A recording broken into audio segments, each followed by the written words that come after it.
Amén. Marcos capítulo 9, verso 14 en adelante, hermano. Cuando lo tengan me dicen amén. Bendito sea el Señor. Sí, amén. Le vamos a poner el título: Jesús libera a un joven endemoniado. Jesús libera a un joven endemoniado. Era un jovencito que desde pequeño tenía esa posesión de algún espíritu maligno. Y vamos a leer la narrativa bíblica, hermano. Amén. Como está escrito, el Evangelio marcano, el Evangelio de Marcos, capítulo 9, verso 14 en adelante. Me ayuda ahí, hermano, porque a veces la vista falla, hermano. A veces puede comer una letra uno ahí.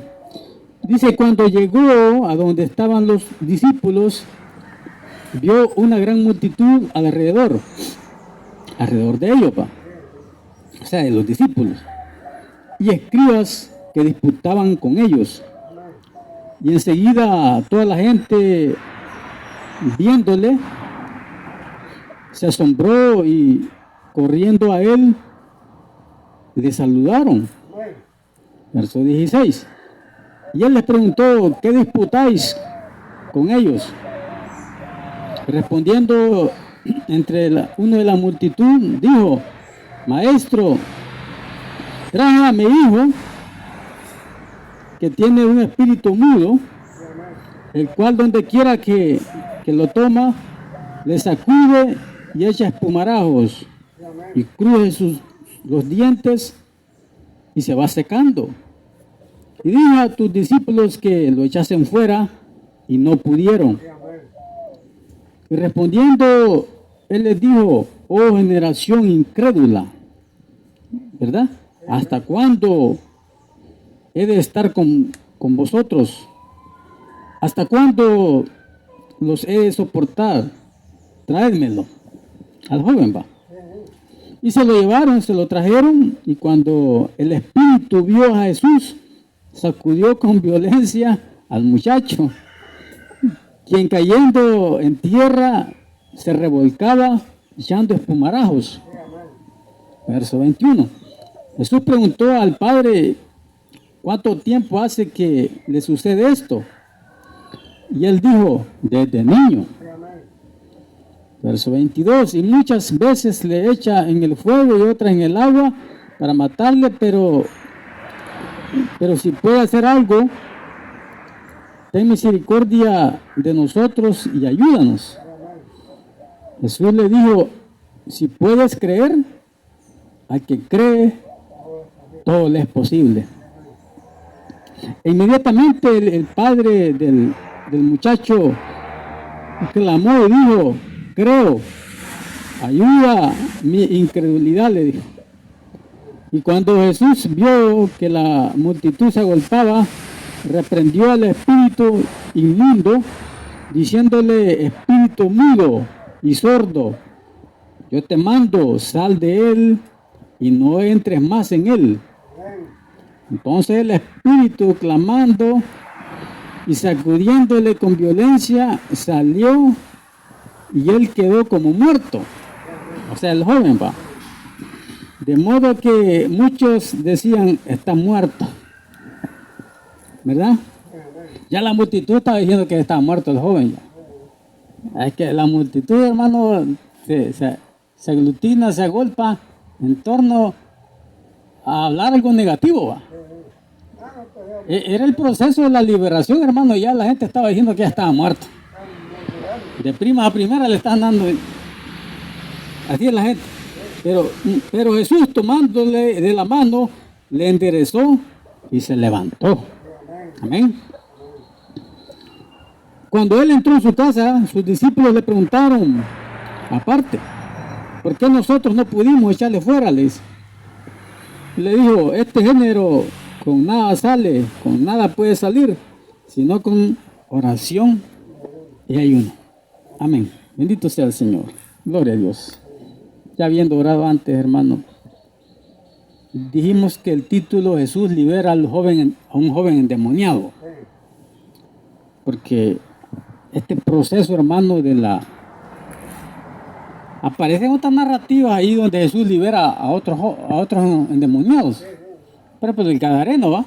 Los de Gadara, los gergeseos. Pero parece que como que eran dos, hermano. En uno dice que uno y otro dice que eran dos.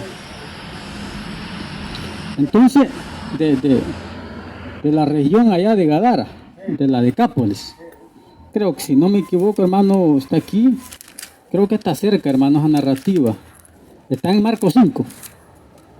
5. Y este es Marcos 9. Está cuatro capítulos de diferencia, ¿va? Amén.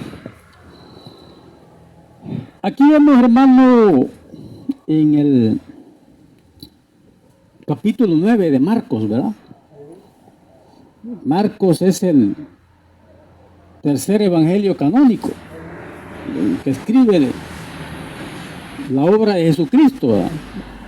El ministerio mesiánico de Jesucristo, narrado en los 4 escritores, 4 relatores. O sea, el evangelio es uno.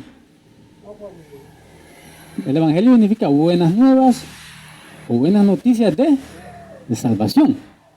Del griego evangelion. Buenas nuevas o buenas noticias, es lo que significa. Entonces, el tercer escritor aquí canónico, Marcos, que no fue apóstol de Jesucristo, él estaba afuera, y creo que fue colaborador de Pablo, el apóstol Pablo. Claro, él recopiló información acerca de la vida y obra de Jesucristo, del ministerio mesiánico de Jesucristo, y le preguntó a fuentes fidedignas, ¿qué vieron ustedes allá en tal hecho? Información de primera mano, fuente de primera mano.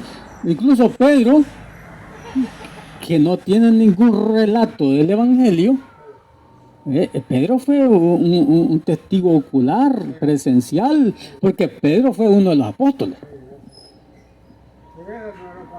Pedro podía brindar información de primera mano, una fuente confiable, una fuente fidedigna, una fuente digna de fe, de creer, porque ellos anduvieron ahí.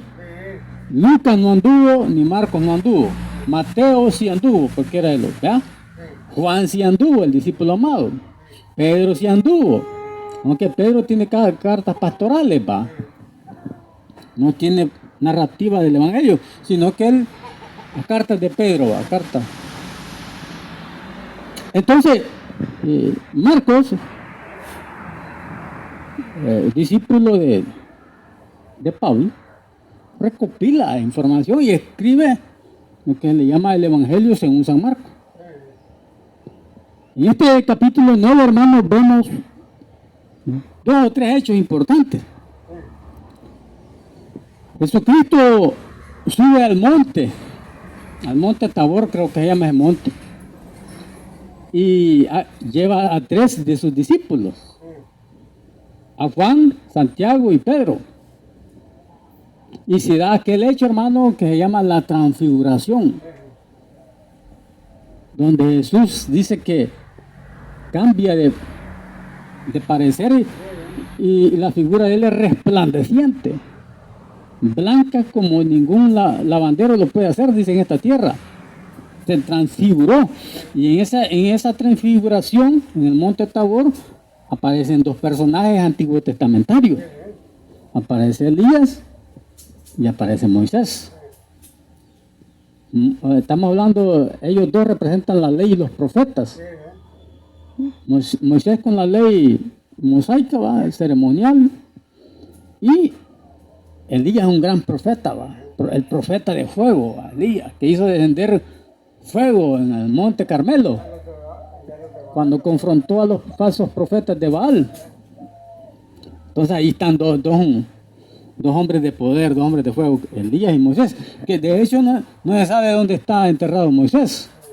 Y el diablo disputó el cuerpo de Moisés con el arcángel Miguel, dice allá en Judas. Y sabemos del arrebatamiento, del traslado que tuvo el profeta Elías, que fue arrebatado en carros de fuego, ¿va? Y el discípulo de él, Eliseo, el sucesor, que llegó a ser profeta, lo vio, ¿va? Que subió en carros de fuego. Y los hijos de los profetas le decían: hoy tu Señor será trasladado, le dice, se ha quitado. Sí, yo lo sé, les decía, cállense. Y así le dicen como tres grupos de profetas, de compañía de profetas, le dicen lo mismo. Sí, ya, cállense, les dice, ya lo sé yo. Entonces él le dijo: si tuvieras cuando yo fuera quitado de ti, le dijo, te dejo mi manto. El manto profético de la doble unción. Entonces, y lo vio. Bueno, fue trasladado en carros de fuego. Entonces, vemos ahí dos personajes que están junto con Jesús y los otros tres discípulos en ese monte de la transfiguración. Entonces, el capítulo 9 relata eso. Suben allá, les dice el Señor: no le digan a nadie que se ha aparecido aquí Moisés y Elías con nosotros. Incluso le dice Pedro: Señor, hazte una enramada, ¿va? Una palería para Moisés. Pero de pronto dicen que la visión se termina y solo ven a Jesús. Así como Moisés en el Antiguo Testamento baja de platicar con Dios y con las tablas de la ley, y dice que lo vieron resplandeciente. Así vieron a Cristo también resplandeciente. Cuando baja de la transfiguración, que cambia de semblante, de vestidura y todo, ¿va? Entonces, eso es en la cúspide, en la cima del monte Tabor. Pero ellos vienen en un descenso después platicando, ¿va? Del encuentro que habían tenido con los dos caudillos del Antiguo Testamento, que se supone son los dos olivos que van a estar en el Apocalipsis capítulo 11, ¿va? Por los ministerios proféticos que ellos tuvieron, cada uno de ellos. Porque los personajes aparecen vivos ahí, hermano. Vea, vayan platicando con él. Tanto Moisés como Elías aparecen platicando con Jesús en la cima del monte Tabor. La famosa transfiguración que los católicos celebran a su manera, ¿va? Va, entonces, el punto es, hermano, ya en el descenso, cuando bajan, ven el episodio de que un padre de familia, lleva a un hijo que estaba poseído por un espíritu maligno, lo lleva a los discípulos, con el propósito que lo echen fuera, que haya una expulsión de demonios, o sea, liberación demoníaca. Y resulta, hermano, que los discípulos no pudieron, hermano, echar. Y ahí había una discrepancia bien complicada. Creo que Marcos 1, Marcos 2, por ahí, Jesús sana a otro endemoniado, lo libera. Vienen los escribas y lo acusan de que por Belcebú, príncipe de los demonios, echa fuera a los demonios. Oh. Pero hoy se están burlando de los discípulos que no pudieron sacar a este demonio de los jóvenes. Allá estaban criticando que Jesús había sacado a aquel demonio de una persona. Estaban diciendo que por Belcebú lo sacaba, los escribas. Hoy están disputando con los discípulos y le están echando en cara de que el evangelio que predicaban ellos era falso, era ficticio, era una mera fachada, porque los discípulos no pudieron sacarlo. Entonces, de tal manera que por eso disputaban. Cuando Jesús va en el descenso del monte Tabor, guacha, dice, cuando llegó a donde estaban los discípulos, él ya venía bajando, ¿va? Discípulos, vio una multitud, una gran multitud, alrededor de ellos, de los discípulos. y escribas que disputaban con ellos. O sea, estaba una multitud y estaban los escribas que disputaban con los discípulos. O sea, estamos hablando de los 9 restantes. De los 9 que habían quedado abajo, porque 3 habían subido a él al monte de la transfiguración. ¿Ya? Y enseguida toda la gente, viéndole, se asombró. ¿Por qué la gente, la multitud se asombró al ver a Jesús? Porque lo vieron que resplandecía, que venía de la transfiguración. Como así se sorprendieron cuando Moisés bajó el monte Sinaí, ¿va? Correcto. Dice, y corriendo a él, le saludaron. La multitud corriendo a Jesús le saludaron. Va. Pero él les preguntó, ¿qué disputáis con ellos? Correcto. Y respondiendo uno de la multitud le dijo, maestro, trae a mi hijo que tiene un espíritu mudo. Entonces dice, el cual echa espumarajo desde el niño, vaya. Entonces, los escribas le estaban echando en cara a los discípulos que no pudieron. O sea, los escribas eran críticos por ser críticos sin razón alguna. Porque allá estaban acusando a Jesucristo que era una cosa. Y hoy estaban acusando a los discípulos que no pudieron. O sea, si los discípulos hubiesen podido expulsar al demonio y echarlo fuera, también siempre lo hubieran estado criticando. Con esta gente no se salía bien. No se quedaba bien. Hacía usted bueno, lo criticaban. Hacía algo usted malo, también lo criticaban. Y entonces como salimos ahí, va. El Señor siempre le respondía. Y ahí le responde. Oh, así es. Entonces le dice el papá, va, el cual donde quiera que toma, le sacude y echa espumarajo y cruce los dientes y se va secándose, se va muriendo el muchacho. Y dijo a los discípulos, y dije a tus discípulos que le echaran fuera y no pudieron. A esos que no pudieron, los escribas los estaban cuestionando, los estaban acusando. No, hombre, ustedes son farsantes, hombre. Ya he escuchado la frase, va. Esos evangelios son mentirosos, dice.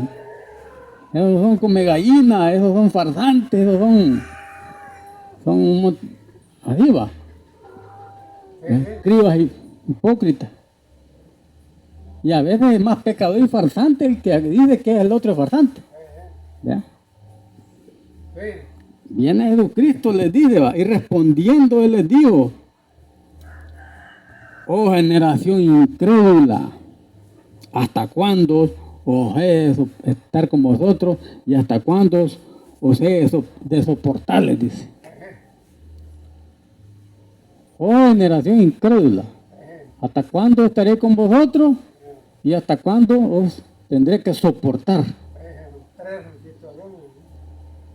3 reproches de un solo mamellazo, ¿va? Generación incrédula. ¿Hasta cuándo he de estar con vosotros? ¿Hasta cuándo os he de soportar? 3 reproches de un solo mamellazo. De un solo, papá. ¿Ya? Entonces digo, traédmelo al joven endemoniado. Resulta que era un muchacho por ahí que era epiléptico, que era lunático, siempre, tenía un espíritu ahí, porque le dice Jesucristo, espíritu mudo, espíritu sordo. O sea que no era tan natural eso, sino que era algo sobrenatural del mal. Estaba posesionado desde niño. No sé qué pasó ahí, qué puertas abrieron ahí, va, para que eso sucediera. No sé, alguna puerta hacia el mundo de las tinieblas, quizá. Bien. para que desde niños lo tomaran, no sé, hubo alguna causa ahí. Entonces la pregunta, hermano, que las 3 reproches en forma de pregunta que hace Jesucristo a esta: ¿a quién usted cree que le dice, oh generación incrédula, hasta cuándo he de estar con vosotros, hasta cuándo os he de soportar? ¿A qué grupo va destinado esos 3 reproches? ¿Al grupo de la multitud? ¿Al grupo de los 9 apóstoles que no pudieron echar fuera al demonio? ¿O al grupo de los escribas? ¿A quién de los 3 grupos iba enfocado los 3 reproches? Para mí eran los apóstoles. Apóstoles. Pero fueron los que no pudieron. Pues, algunos dicen que iban enfocados a los escribas. Yo me quedo, hermano, con los 3 grupos de ahí que estaban ahí.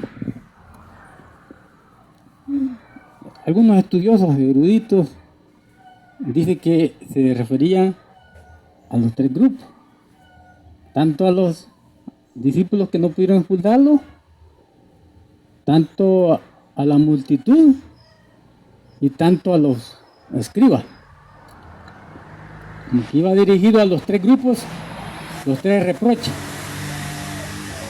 No tanto solo a los discípulos.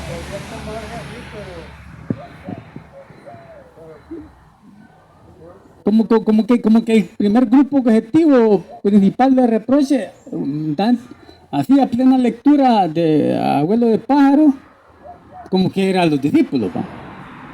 Porque fueron ellos los que no pudieron expulsar de hacer la liberación. Pero así de primera mano, hermano, como que así es la cosa también, va. Pero algunos estudiosos, teólogos, dicen que el reproche iba dirigido a los 3 grupos, como una forma un poquito más global, más amplia, ¿va? Más amplia. Sí, no tanto específica, especial a los discípulos, sino que me da un enfoque generalista que era los 3 grupos, el reproche. Podemos hacer nuestra valoración, va, pero los cuestiona. Entonces le dice aquí, y muchas veces le echa en el fuego y otras en el agua. El espíritu demoníaco lo agarraba y a veces lo quería tirar al fuego, hermano. Había una fogata y ahí lo quería tirar. Sí, matarlo. A veces al agua, un río, qué sé yo, lo quería tirar ahí para matarlo también. Espíritu de destrucción. ¿Sí? Era para quemarlo. Correcto. Entonces el papá del joven le dice, ten misericordia de nosotros y ayúdanos. Él tuvo un poquito de fe de ir a Jesús, va. Pero primero, como no ayudó a Jesús, porque Jesús andaba en el monte de la transfiguración, le hizo la petición a los discípulos, pero no se pudo. Jesús le dijo, si puedes creer, al que cree, todo le es posible. El papá le dijo, sí, y inmediatamente el padre del muchacho clamó y dijo, creo, ayuda mi incredulidad. Le dijo, creo, pero a la misma vez le dijo, ayuda mi incredulidad. Está gallo gallina, ¿va? Sí. No estaba tan seguro. ¿Sí? Y cuando Jesús vio que la multitud se agolpaba, reprendió al espíritu inmundo, diciéndole, espíritu mudo y sordo, yo te mando, sal de él. Voz de orden, de autoridad, de poder, va, de mando. Y no entres más en él. Oiga, que saliera y que no entrara más en él. Era una orden.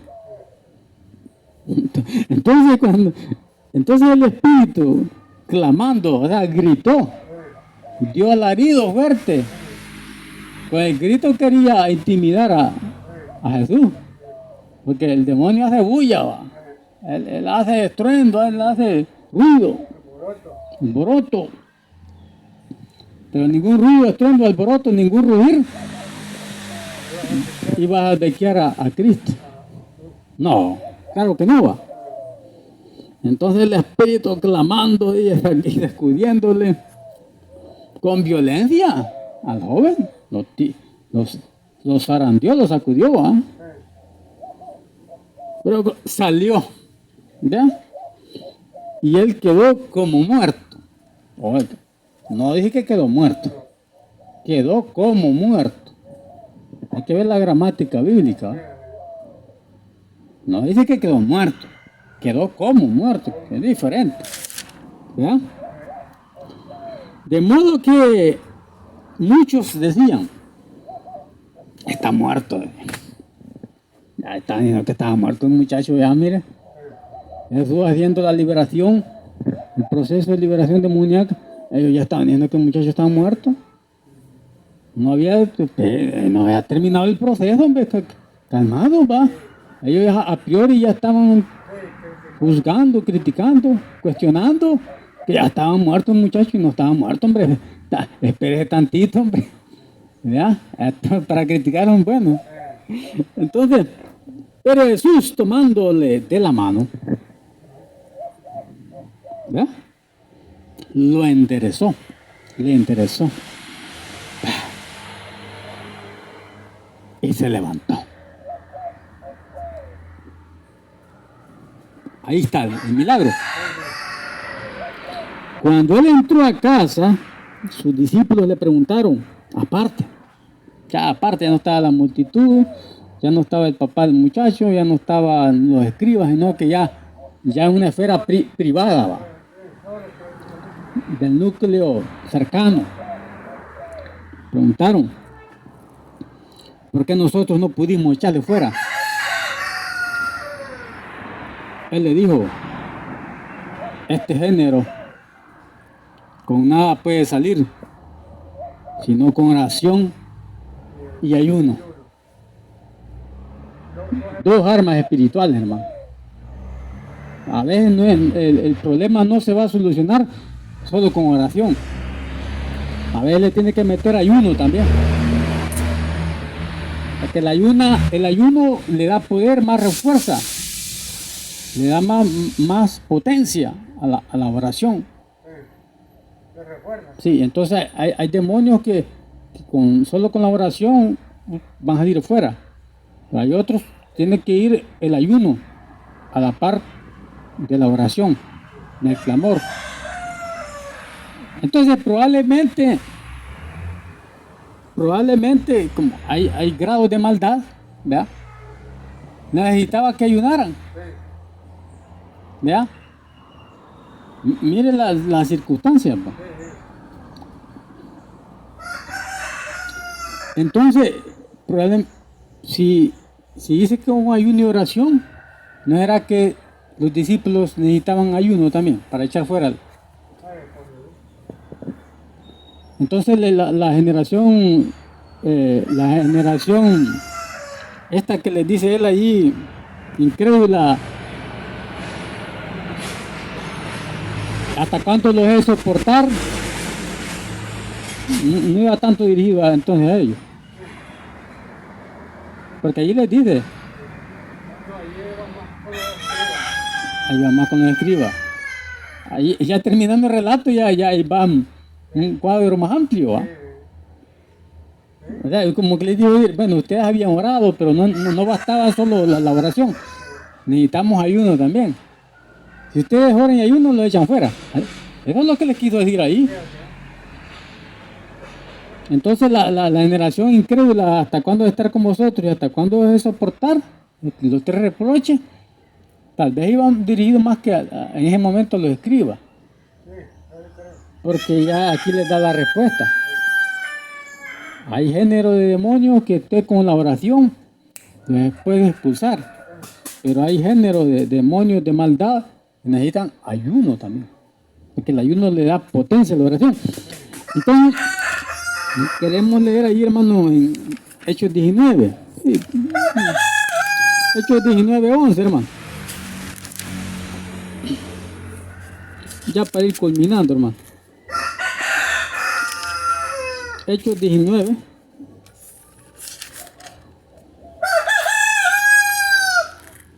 Hechos 19, 11.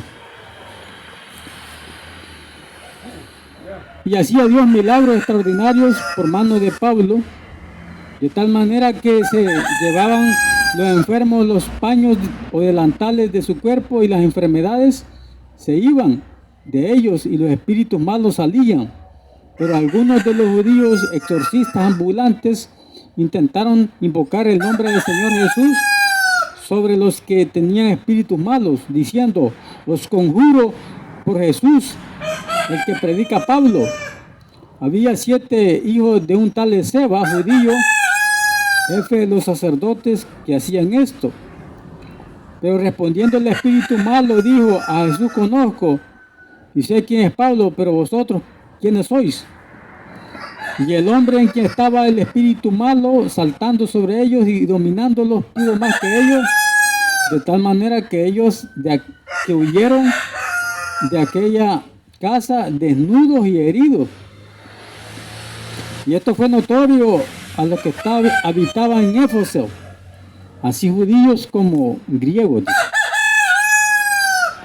Y tuvieron temor todos ellos, y era magnificado el nombre del Señor Jesús. Y muchos de aquellos que habían creído venían confesando y dando cuenta de sus hechos. Asimismo, muchos de los que habían practicado la magia trajeron sus libros y los quemaron delante de todos, y hecha la cuenta de su precio, hallaron eran 50,000 piezas de plata. Andaba el ministerio de Pablo, hermano. El ministerio de Pablo era de poder, así como el de Pedro también. Ahora que la muchacha que tenía el espíritu de Pitón, de adivinación, le expulsó fuera el demonio y persiguieron a Pablo, ¿verdad? Entonces, había unos muchachos exorcistas ambulantes, de esos vagabundos que andaban de un lugar a otro y no tenían puesto fijo. Dice que exorcizaban en el nombre del Señor Jesús. Pero hubo un momento, en un episodio, de que el endemoniado, el espíritu malo, les dijo: a Jesús conozco y sé quién es Pablo, pero ustedes quiénes son. No tenía autoridad, hermano, ni poder espiritual delegado por Dios ni por Jesucristo. A Jesús sí lo conocemos, ¿va? Sí. De tal manera que allá en Gadara le pidieron permiso de meterse al acto de cerdo, ¿va? ¿Ya? Que no los tirara al abismo, sino que le dieran permiso de posicionarse en el acto de cerdo, y se precipitaron al abismo, al precipicio ahí, barranco. Lo conocían, a Pablo también. Y ustedes, los hijos de un sacerdote, un tal Esceva, de los mismos de Caifás y Anás, de la misma casta ahí, sacerdotal, los hijos de ese señor andaban ahí ambulantes, corridando, los conjuros. Y resulta que dice que el espíritu malo pudo más que ellos, se les tiró encima, el endemoniado, y les pegó una arrastrada tremenda, mano. Los hirió y los hasta desnudos, los pegó una gran revolcada, hermano. Y hasta desnudos y heridos los mandó a los 7, que no tenían autoridad espiritual, ¿verdad? No tenían ese poder de Dios, porque aquí dice: he aquí os doy potestad de echar fuera demonios. Lucas 10, 19. Vea. Dice: yo veía a Satanás caer del cielo como un rayo, ¿va? Pero regocijaos que nuestro nombre está escrito en el libro de la vida. Pero dice, y aquí hoy doy potestad. Pero estos no tenían potestad de hollar serpientes y escorpiones, los 7 hijos de Seba. Eran vagabundos ambulantes que andaban ahí queriendo imitar a Pablo. De tal forma de que como no tenía autoridad espiritual, el demonio se les saltó sobre ellos, él les dio una paliza, hermano. ¿Sí? Lo arrastró. Entonces, hermano, que no pudieron los discípulos echar fuera a ese demonio de espíritu de mudo y de sordera que tenía el muchacho, que eran los discípulos que andaban con Cristo, que la respuesta es porque necesitaba ayuno y oración, y a estos ambulantes extraños ahí, vagabundos ahí, bandoleros ahí, vagos, mafiosos, iban a echar fuera el demonio. ¿Va que no? Como que no pudieron aquello ahí. Los discípulos cercanos de Jesús no pudieron expulsar el demonio de sordera y de mudez, de epilepsia y lunático. Enfermo, pues, enfermo, ya nada enfermo mental, muchacho. Por la posesión, va. Porque faltaba ayuno y oración. No solo oración. Y estos hijos de Seba, esos andaban más perdidos que a ver qué, hermano. Entonces salieron, hermano, arrastrados y vapuleados por el espíritu malo. Les sacó una gran guinda y los mandó desnudos y heridos, hermano. Porque no tenían la autoridad espiritual, no tenían la autoridad de Cristo, la autoridad de Dios delegada. No tenían, cuando dice, y cuando venga el Espíritu Santo les llenaré de poder, ¿va? Hechos 1:8, y tendréis poder. Cuando venga el dunamis, el poder, la dinamita de Dios, el Espíritu Santo. No tenían el Espíritu Santo. No tenían ni el sello, ni la morada del Espíritu Santo, ni el bautismo del Espíritu Santo. Sello, morada y bautismo, no lo tenían. Entonces, ellos querían emular, imitar, parodiar a Pablo. Que Pablo sí echaba fuera el mundo. Pablo sí, de respeto. Tenía autoridad apostólica, autoridad espiritual. Aún los delantales, dice, los paños, que él andaba echado fuera demonio. Cree que no tenían unción, poder. Pero los hijos de Seba no, hermano. Esos eran impostores. Esos eran farsantes. ¿Verdad? Entonces, pero el poder de Jesucristo, sí, hermano, ese es el propio poder, hermano. No hay otro. El poder de Jesús, sí, ese sí, hermano. Sobrepasa todo, capacidad. ¿Ya? Pero dijo Jesucristo, Mateo 28:19, ¿cómo digo? Toda potestad me es dada en el cielo y en la tierra. Amén. Todo poder. Amén. Bendito sea Dios. Démosle un fuerte aplauso al Señor, hermano. Gloria a Dios. Bendito sea el Señor. Amén.